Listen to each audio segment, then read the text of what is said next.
તો staff nurse ભરતીમાં ગેરરીતિનો મામલો સામે આવી રહ્યો છે। ગાંધીનગરથી સમાચાર પ્રાપ્ત થઈ રહ્યા છે। સ્ટાફ નર્સ ભરતીમાં ગેરરીતિનો મામલો, જેમાં ઓલ ગુજરાત નર્સિંગ યુનિયન પ્રમુખ વિપુલસિંહ ચાવડાનો ગંભીર આક્ષેપ કે અમદાવાદની એક કોલેજના પરીક્ષા કેન્દ્રમાં પેપર સેટની સંખ્યા બાબતે સવાલ ઉઠાવ્યા છે। પરીક્ષા સમયે કેટલાક ઉમેદવારોએ પેપર સેટની સંખ્યા બાબતે રજૂઆત કરી હતી। પરીક્ષામાં ગેરરીતિ થયાના અનેક પુરાવા મળવા છતાં હજુ સુધી કાર્યવાહી ન કરવાનો આરોપ લગાવવામાં આવ્યો છે। સાથે તંત્રની કામગીરી સામે અનેક સવાલ ઉઠાવ્યા છે।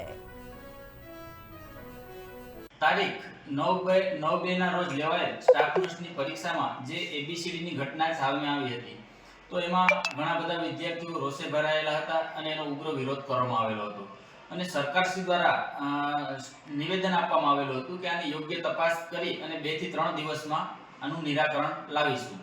છતાં 7 થી 8 દિવસ થઈ ગયા હોવા છતાં હજુ સુધી કોઈ નિરાકરણ લાવેલ નથી।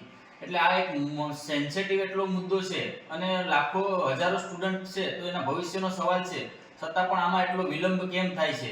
તો સરકારને મારી વિનંતી છે કે આની યોગ્ય તપાસ તાત્કાલિક ધોરણે કરવામાં આવે અને જે પણ કોઈ આમાં સંડોવાયેલા હોય તો એ લોકોને સજા કરવામાં આવે।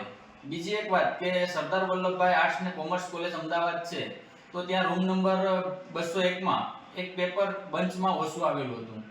એટલે પાછળથી જે શિક્ષક પેપર લઈને આવે છે, એટલે વિદ્યાર્થીઓ ક્લાસરૂમમાં વિદ્યાર્થીઓ પૂછે છે કે સાહેબ આ કેમ બહારથી લઈને આવો છો?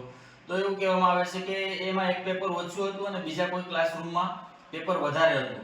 તો આ પણ એક ગંભીર બાબત કહી શકાય કે ભાઈ કોઈ જીટીયુની એક ગંભીર ભૂલે પણ કહી શકાય કે ભાઈ એક બંચમાં પેપર ઓછું આવે અને એને એ જ કોલેજમાં પેપર વધારે આવે। આ કોઈ સંજોગ ના બની શકે, કેમ કે એબીસીડીમાં પણ આવા સંજોગ બનેલા છે, આ પેપરમાં પણ આવા સંજોગ બનેલા છે।